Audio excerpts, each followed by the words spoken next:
Welcome back, everybody. We're here with Lieutenant Alec Coil today. He's the commander of the Lima Highway Patrol. Today we're going to talk about fatal crashes, which is a hard thing to discuss, but we're trying to stop that increase that we've been seeing throughout the year. And you had mentioned via email that you think a lot of it might be related to the pandemic. Possibly. There's a national study that's looking at the facts or the figures from 2020, because those are all in and the data's collected. So I don't know that that's necessarily what's happening exactly in Allen County, but there is some studies showing that some of that psychological behavior brought on by the pandemics is spilling into the traffic safety world. So Yeah.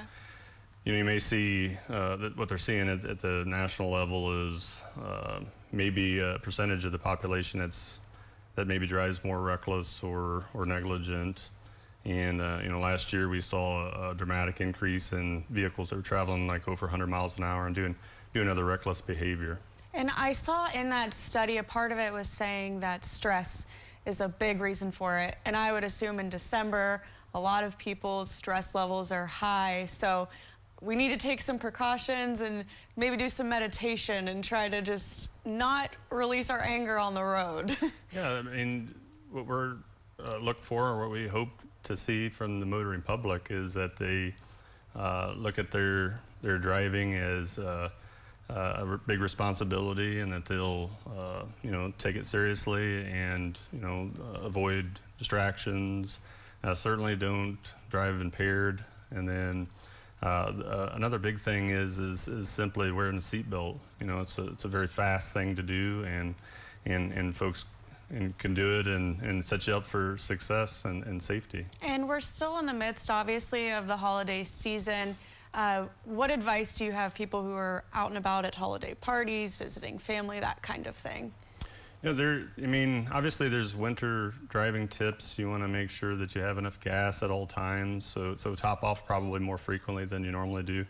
Wear warm clothing, or at least bring it with you if it's not going to be a long trip, just so it's there. Just pack it in there to begin with.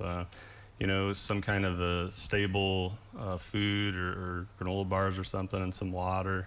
And then, take the cell phone with you. That way, if you do get disabled somewhere, then you can call for help that way. And make sure people know that you're going on a trip or going wherever you're going. That way they know to account for you. If you don't show up at the other end, then they can start asking where you're at. Yeah, I think that's all great advice. And what do the trends usually look like in December? We're more than halfway through the month, but we still have a couple weeks to go. Do you think that hopefully those numbers will stay the same, or do you see a potential increase?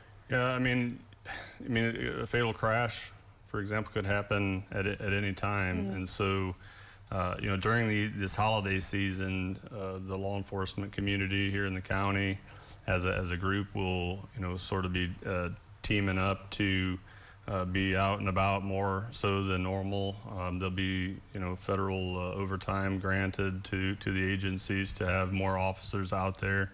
That way they're looking for the crash-causing violations. That way you can try to stop the crashes before they even happen. And mere presence alone also helps to deter some of the aggressive or reckless behavior as well. Definitely. Well, this is all great reminders for everybody as we head into Christmas and New Year's. So thanks so much for joining us. Thanks for having me, Addie.